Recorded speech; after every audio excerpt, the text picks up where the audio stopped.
Perkenalkan, saya Asri Triwulansari dengan NRP 500125157. Pada video ini saya akan menjelaskan penyelesaian EAS pengantar fisika komputasi yang terdiri dari 4 soal. Untuk setiap soal saya akan menjelaskan tujuan, algoritma program MATLAB, hasil perhitungan, interpretasi hasil, serta kesimpulan yang diperoleh.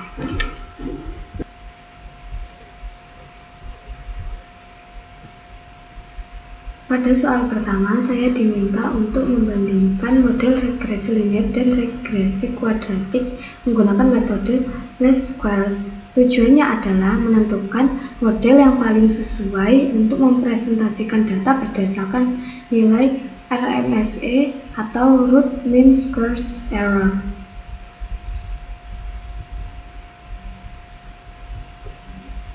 Berikut untuk perhitungan manual yang telah saya kerjakan dengan nilai K yaitu 57.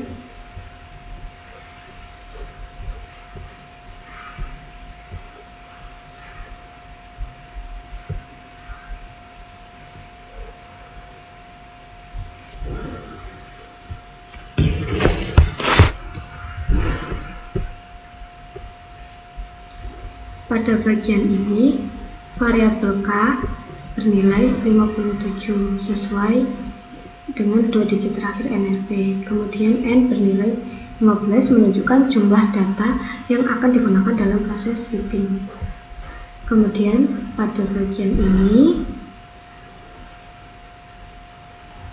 digunakan pengulangan for dari 1 sampai 15 untuk membentuk data secara otomatis. Variabel X menyimpan nilai 1 sampai 15. Variabel Y dihitung menggunakan persamaan yang diberikan pada soal.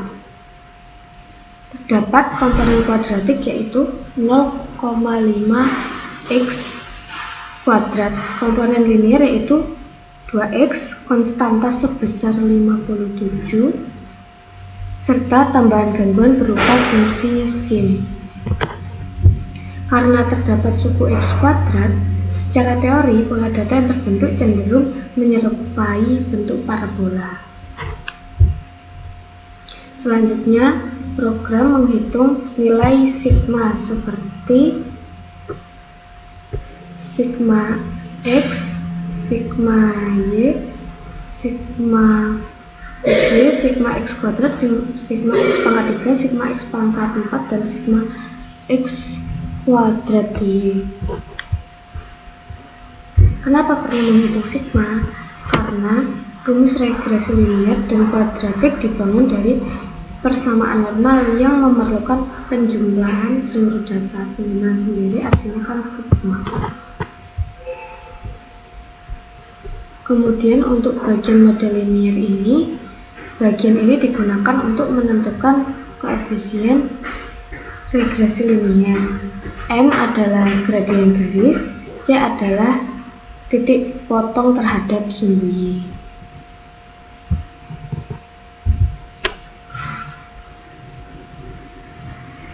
Kemudian untuk RMSE linear,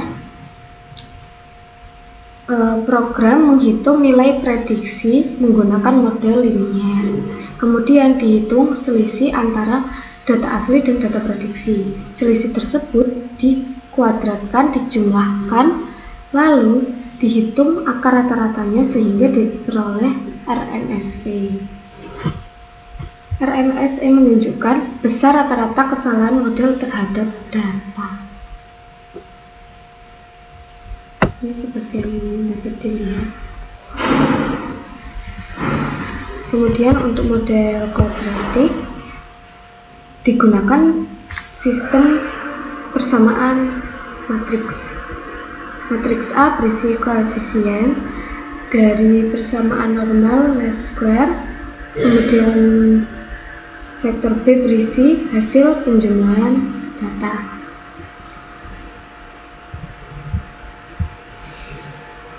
Kemudian untuk RMSE kuadratik sendiri,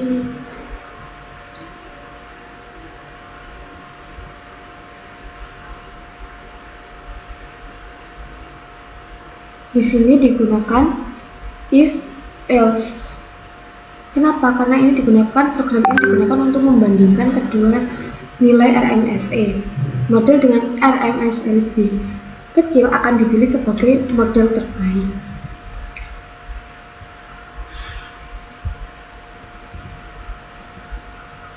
Kemudian untuk grafik titik seperti yang terlihat di sini ada G, ya, itu menunjukkan green, titik hijau menunjukkan data observasi, kemudian ada di sini B menunjukkan blue atau garis biru menunjukkan hasil regresi linearnya, kemudian untuk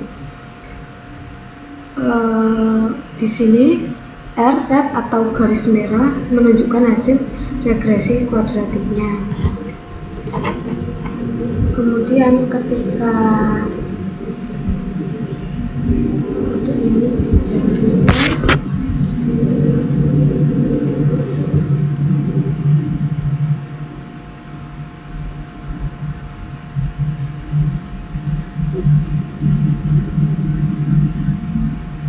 akan muncul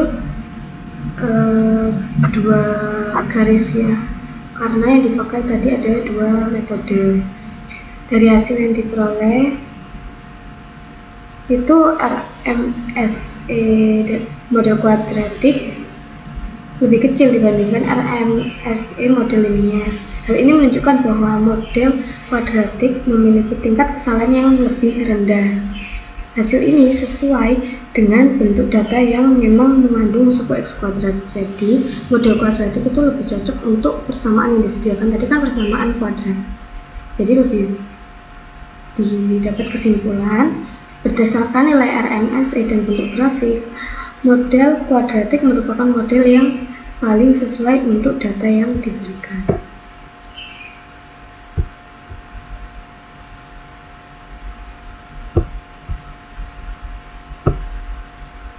Bisa dilihat, ini didapatkan tabel datanya, kemudian sigma x, y, dan x kuadrat. Karena tadi tidak ada x pangkat 3, jadi tidak muncul. Kemudian ini dapatkan slope, intercept, kemudian persamaan garisnya ini, dan didapatkan model terbaik yaitu model kuadratik.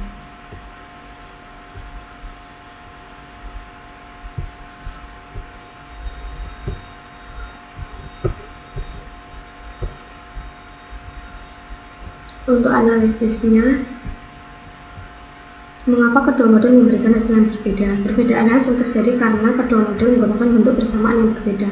Model linear hanya menggunakan garis lurus untuk mendekati data, sedangkan data yang diberikan menunjukkan pola yang semakin meningkat seiring bertambahnya nilai X karena terdapat pengaruh suku X kuadrat. Pola data menjadi melengkung sehingga sulit diwakili oleh garis lurus. Model kuadratik memiliki suku X kuadrat yang membuat kurvanya dapat mengikuti bentuk data dengan lebih baik atau lebih sesuai. Model mana yang paling sesuai untuk data tersebut? Model kuadratik merupakan model yang paling sesuai. Hal ini karena data berasal dari persamaannya sama dengan 0,5x kuadrat plus 2x plus 57 yang memang berbentuk parabola. Selain itu, nilai RMSE pada model kuadratik lebih kecil dibandingkan model linear, sehingga menunjukkan bahwa hasil prediksinya lebih dekat dengan data sebenarnya. Jelaskan berdasarkan bentuk data dan nilai RMSE. Jika dilihat dari grafik sketcher, titik-titik data membentuk pola yang melengkung ke atas atau tidak mengikuti garis lurus. Akibatnya, model linear tidak mampu mempresentasikan data dengan baik sehingga menghasilkan residual dan RMSE yang lebih besar. Sebaliknya, model kuadratik memiliki bentuk yang sesuai dengan pola data sehingga kesalahan prediksinya lebih kecil. Oleh karena itu, model kuadratik memberikan hasil yang lebih baik untuk data ini. Dilanjutkan untuk soal nomor 2. Soal nomor 2 ini diminta menganalisis pengaruh nilai toleransi terhadap konvergensi metode biseksi dan regulasi. Tujuannya adalah mengetahui bagaimana perubahan toleransi mempengaruhi jumlah iterasi, error, dan ketelitian hasil pencarian akar. Bisa dilihat ini untuk perhitungan manualnya. Perhitungan manual yang saya hitung hanya untuk mencari interval akar saja. kira-kira di mana akar itu ada di interval antara berapa sampai berapa. Kenapa tidak ada perhitungan biseksi maupun regressi? Karena di sini yang diminta di soal itu toleransinya cukup kecil, sehingga jika dilakukan perhitungan manual akan banyak sekali iterasinya, jadi tidak memungkinkan untuk dihitung secara manual. Langsung saja untuk ke matematika ini.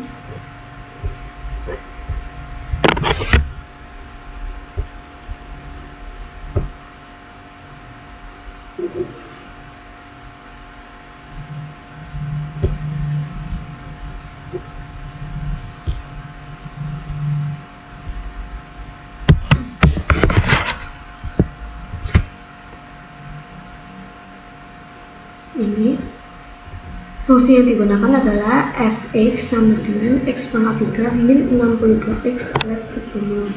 Tujuan utama program ini adalah mencari akar persamaan, yaitu nilai x yang menyebabkan nilai fx sama dengan 0.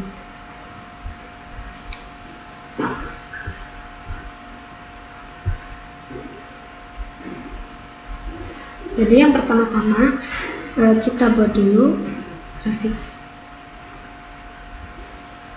Jadi sebelum mencari akar, program ini terlebih dahulu menggambarkan grafik fungsinya. Tujuannya agar kita dapat melihat bentuk fungsi dan memperkirakan lokasi akar secara visual.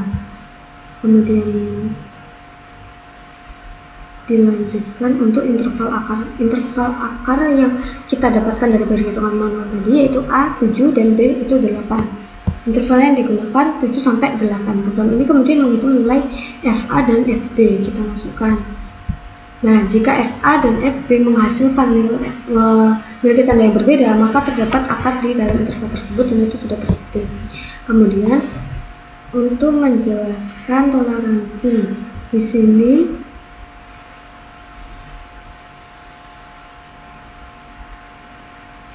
diminta toleransinya itu sebesar 10 pangkat min 2, 10 pangkat min 4, dan 10 pangkat min 6.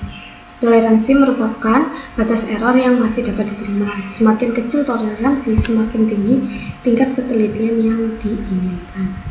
Kemudian masuk ke metode biseksi. Metode biseksi bekerja dengan cara membagi interval menjadi dua bagian yang sama besar secara berulang.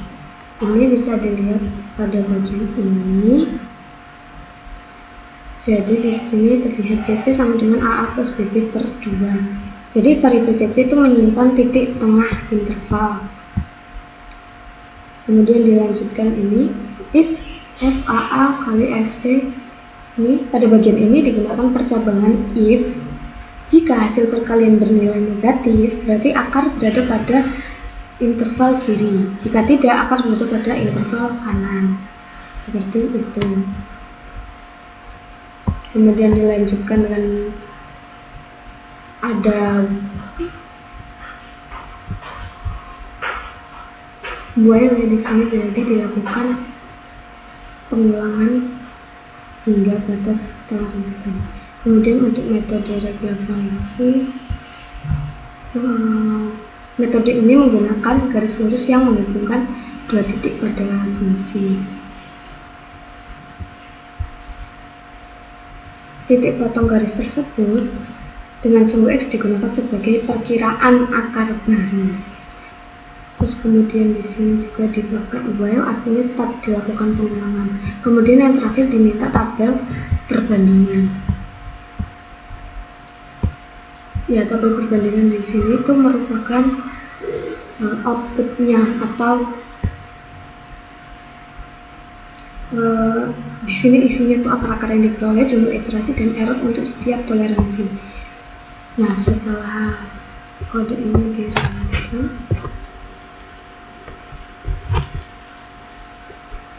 ini yaitu grafik yang diminta tadi, yang ditampilkan di awal.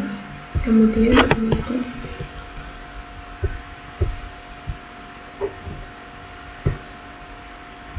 ini didapatkan untuk intervalnya tadi syarat terpenuhi, akar ada di antara 7 sampai 8. Kemudian tabel perbandingan hasilnya untuk metode biseksi, toleransi 10 pangkat min 2, 10 pangkat min 6, 4 dan 10 pangkat min 6 didapatkan akar-akarnya dengan berikut iterasinya, errornya. Kemudian untuk regular valsi, ini untuk toleransinya, nilai-nilai akarnya, jumlah iterasinya, dan nilai errornya.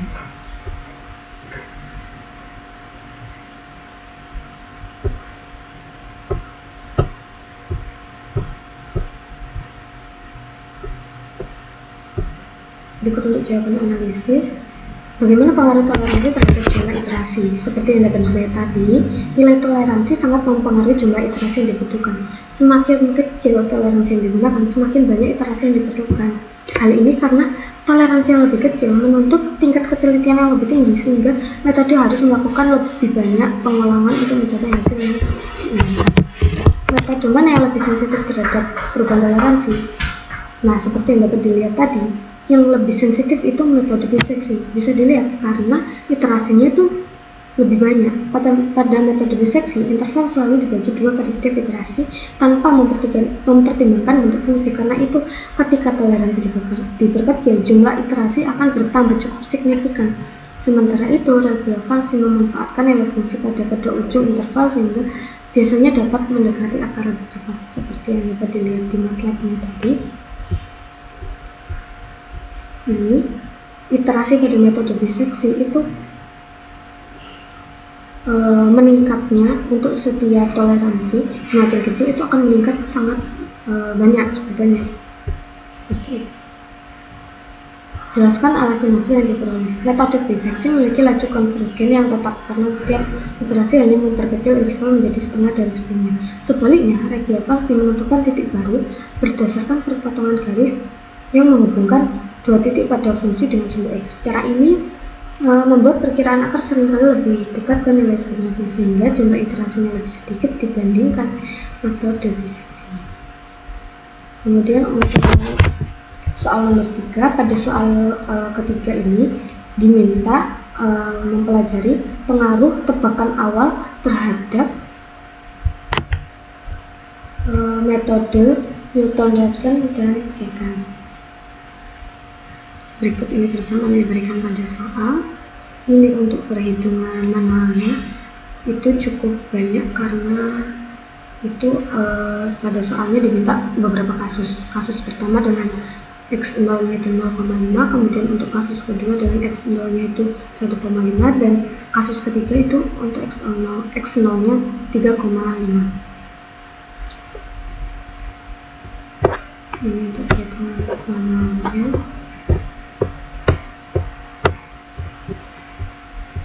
Kemudian dilanjutkan.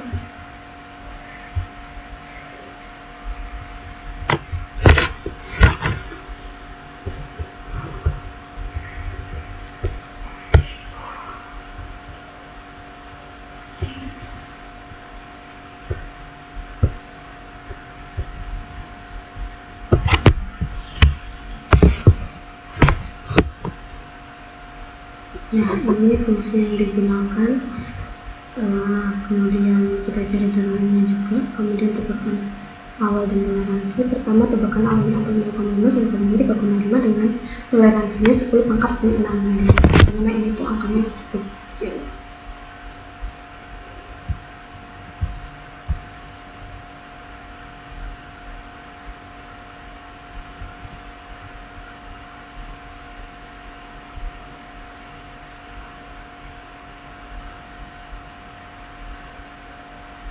Kemudian ini untuk gambar fungsinya, yaitu berupa grafiknya tadi. Kita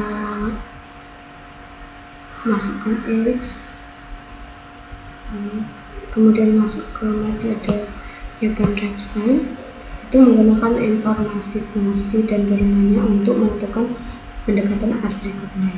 Nah, di sini juga digunakan pengulangan. Nah, ya kan? Perulangan dilakukan terus-menerus sampai selisih 2 iterasi berturut-turut lebih kecil dari toleransinya tadi. toleransinya yaitu sebesar 10 pangkat 6 ini. Terus kemudian untuk metode secant bisa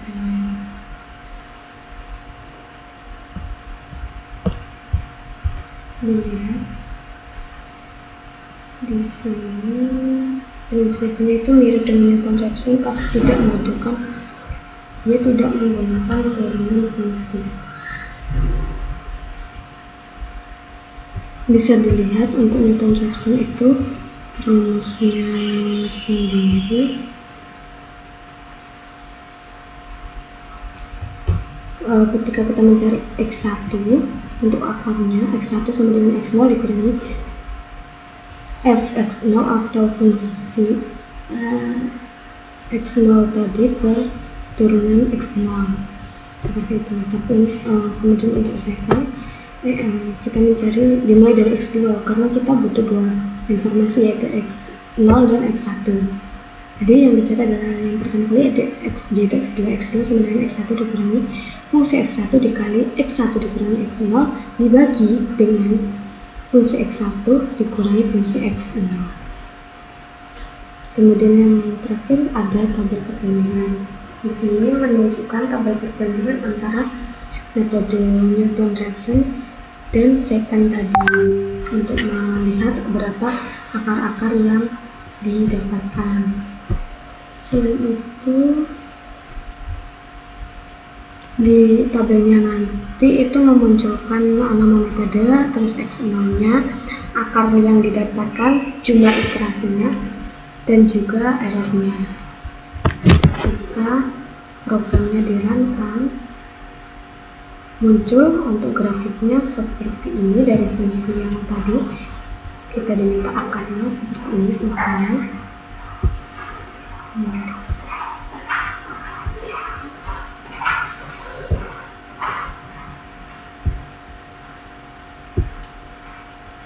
Ini cukup banyak untuk metode Newton-Raphson.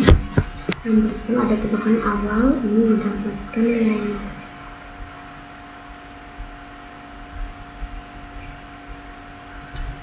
ini untuk metode secant. Kemudian untuk tabel perbandingan hasil untuk metode Newton-Raphson untuk kasus pertama jumlah iterasinya 6 dengan nilai errornya yaitu sekian. Untuk Newton-Raphson kasus kedua iterasinya 2 dengan errornya sekian. Newton-Raphson kasus ketiga didapatkan akarnya 3 dengan jumlah iterasinya 6 dengan error sekian. Untuk secant X0 nya untuk kasus pertama, kasus kedua, dan kasus ketiga didapatkan akarnya seperti berikut, jumlah iterasinya berikut, dan R-nya ini. Jadi kesimpulannya untuk metode Newton-Raphson kasus pertama didapatkan nilai akarnya itu 1, untuk kasus kedua akarnya 3, untuk kasus ketiga akarnya 3. Tapi untuk metode secant itu untuk kasus pertama nilai akarnya itu 1, untuk kasus kedua nilai akarnya 2, dan untuk kasus ketiga nilai akarnya itu 3. Interpretasi hasilnya, dari hasil yang diperoleh terlihat bahwa tebakan awal yang berbeda dapat menghasilkan akar yang berbeda. Seperti itu. Hal ini terjadi karena Newton-Raphson dan secant menggunakan metode terbuka yang sangat dipengaruhi oleh posisi tebakan awal. Kesimpulannya, pemilihan tebakan awal sangat penting karena dapat mempengaruhi kecepatan konvergensi maupun akar yang diperoleh.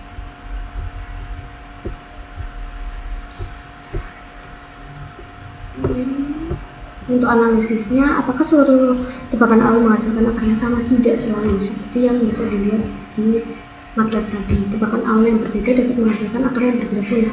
Pada hasil yang diperoleh X0 0,5 menuju akar X sama dengan 1, sedangkan X0 1,5 dan X0 3,5 menuju akar X sama dengan 3. Hal ini terjadi karena fungsi f(x) sama dengan X pangkat 3 min 6x kuadrat plus 11x min 6 memiliki 3 akar, yaitu 1, 2, dan 3. Akar yang diperoleh bergantung pada posisi tebakan awal terhadap akar-akar tersebut. Mengapa tebakan awal mempengaruhi proses konvergensi? Nah, metode Newton-Raphson dan secant menggunakan informasi di sekitar tebakan awal untuk menentukan nilai iterasi berikutnya. Jika tebakan awal berada dekat dengan suatu akar, proses iterasi biasanya akan cepat menuju akar tersebut. Sebaliknya, jika tebakan awal terlalu jauh atau berada pada daerah tertentu, iterasi dapat menuju akar yang berbeda atau bahkan tidak konvergen. Terus pada kondisi apa Newton-Raphson dapat gagal? Nah, Newton-Raphson itu dapat mengalami kegagalan apabila nilai turun fungsinya itu sama dengan 0. Nah, di Newton-Raphson sendiri itu kan di cara untuk mendapatkan akarnya itu menggunakan turunan. Kalau turunannya 0, otomatis itu tidak akan bisa ditentukan nilai akarnya gitu, karena menghasilkan nilai yang sangat besar atau konvergensinya bisa terganggu. Kemudian selain turunannya 0, pemilihan tebakan awal yang terlalu jauh dari akar itu juga dapat menyebabkan metodenya tidak konvergen atau justru akan mengarah ke akar yang tidak diharapkan. Seperti itu. Kemudian lanjut ke soal nomor 4. Di nomor 4 ini itu diminta untuk membandingkan performa atau kinerja antara 4 metode pencarian akar, yaitu ada biseksi, regularisasi, Newton-Raphson, dan juga secant. Di sini saya tidak menggunakan perhitungan manual karena itu nilai toleransi diminta yaitu 10⁻6, dimana itu nilai toleransinya sangat amat kecil, jadi tidak memungkinkan untuk dilakukan perhitungan manual untuk 4 metode sekaligus. Dan apapun jika dilakukan dengan perhitungan manual pun akan sangat rawan salah hitung karena tidak efisien sama sekali. Jadi langsung saja menggunakan matematika.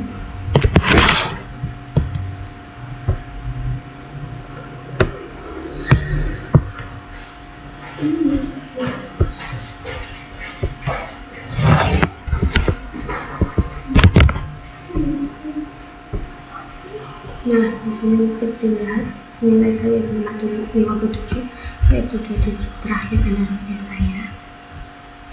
Jadi ini pertama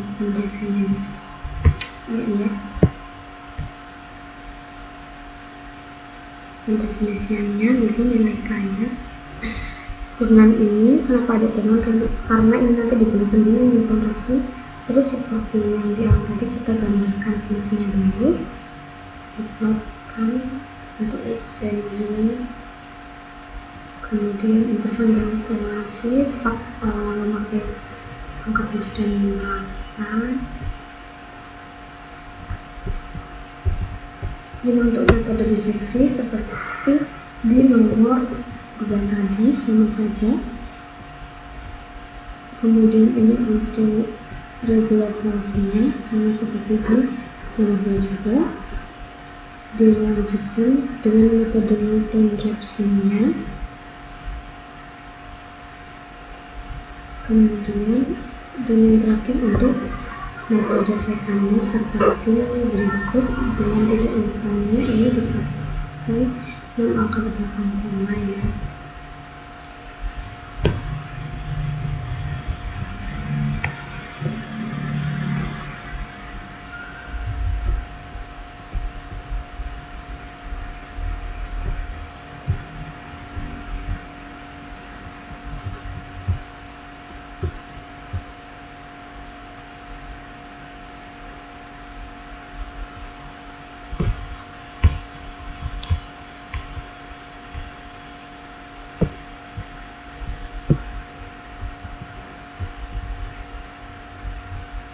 Kemudian ini untuk tabel perbandingan dari keempat metode tadi. Jadi di tabel perbandingan ini akan menampilkan nama metode, akar yang dihasilkan, iterasi, error, dan waktu. Nah, waktu di sini itu dilambangkan TOC. Kemudian ada akarnya seperti ini.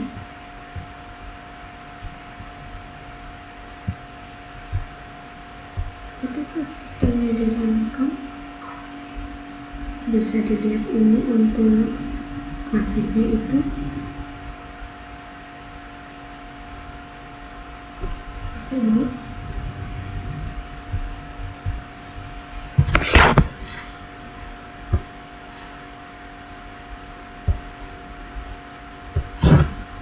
Ini untuk komando. Jadi kita pakai interval antara 7 sampai 8 seperti nomor 3 tadi, didapatkan nilainya. Untuk metode biseksi memang akan menghasilkan iterasi yang cukup banyak. Untuk regulasi Newton-Raphson dan Secant iterasinya tidak begitu banyak. Jadi untuk tabel perbandingannya didapatkan biseksi nilai akhirnya berikut, regulasi berikut, Newton-Raphson berikut, dan Secant berikut dengan jumlah iterasi biseksi 20, regulasi 4, Newton-Raphson 3, dan Secant 4. Nilai error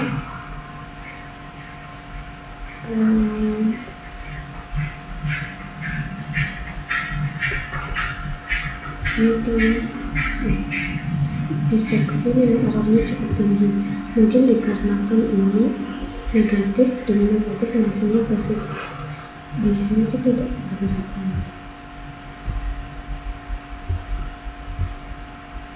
sehingga akarnya cukup jauh atau mentok di 8 karena interval yang diberi yaitu 7 sampai 8, sedangkan akar-akar yang lainnya regulasi itu bisa 8 lebih, sehingga di biseksi ini dia nggak bisa nyampe 8 karena dia pakai intervalnya antara 7 sampai 8. Seperti itu. Untuk interpretasi hasilnya, dari jumlah iterasi terlihat bahwa Newton-Raphson merupakan metode yang paling cepat karena iterasinya ada 3. Biseksi di sini biseksi membutuhkan iterasi paling banyak, tetapi memiliki kestabilan yang paling baik, atau bisa dilihat ini paling stabil ya, seperti itu. Secant dan regulasi itu bisa dibilang sama ya, karena iterasinya juga cuma 4. Untuk kesimpulan, setiap metode memiliki karakteristik yang berbeda.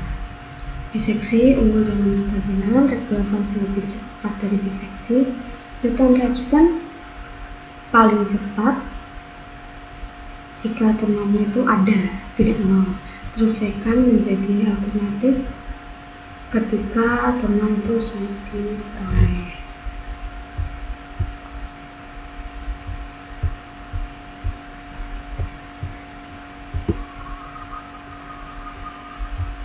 Untuk analisisnya, metode mana sih yang paling cepat? Ya, seperti nilai tadi, Newton-Raphson itu yang paling cepat karena dia iterasinya itu hanya membutuhkan 3 iterasi untuk soal ini.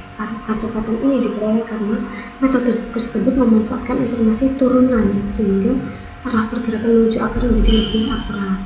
Konvergensinya juga bersifat kuadratis, yang berarti tingkat ketelitiannya meningkat sangat cepat pada setiap iterasi. Terus metode mana yang paling stabil? Metode yang paling stabil tadi itu biseksi, walaupun iterasinya banyak. Selama interval awal memenuhi syarat adanya perubahan tanda fungsi, metode ini akan selalu konvergen menuju akar meskipun jumlah iterasinya lebih banyak tadi, tapi tingkat keberhasilannya sangat tinggi dibandingkan metode nanti. Kemudian metode yang paling mudah diterapkan, metode yang paling mudah diterapkan itu tadi metode biseksi, karena langkah-langkahnya sederhana, yaitu menentukan titik intervalnya, terus memeriksa perubahan tanda, nggak perlu hitungan turunan seperti Newton-Raphson, terus nggak perlu tebakan awal juga seperti Secant. Kemudian dalam kondisi apa statement tersebut lebih disarankan? Metode biseksi cocok digunakan ketika dibutuhkan metode yang sederhana dan pasti, atau sudah pasti konvergen. Untuk regulasi lebih sesuai jika menginginkan konvergensi yang lebih cepat tetapi tetap menggunakan pendekatan interval. Kemudian Newton-Raphson efektif apabila turunan fungsi mudah diperoleh. Jadi Newton-Raphson yang penting tuh turunannya ada, terus tersedia tebakan awalnya yang cukup dekat juga sama akar aslinya atau akar sebelumnya. Kemudian untuk metode Secant itu ketika fungsinya tuh sulit dicari, turunan fungsinya tuh sulit gitu, tapi tetap perlu kecepatan konvergensi yang relatif tinggi. Nah, itu bisa pakai metode Secant. Sekian untuk penjelasan dari saya mengenai jawaban ES pengantar fisika komputasi. Kurang lebihnya saya minta maaf. Saya akhiri. Wassalamualaikum warahmatullahi wabarakatuh.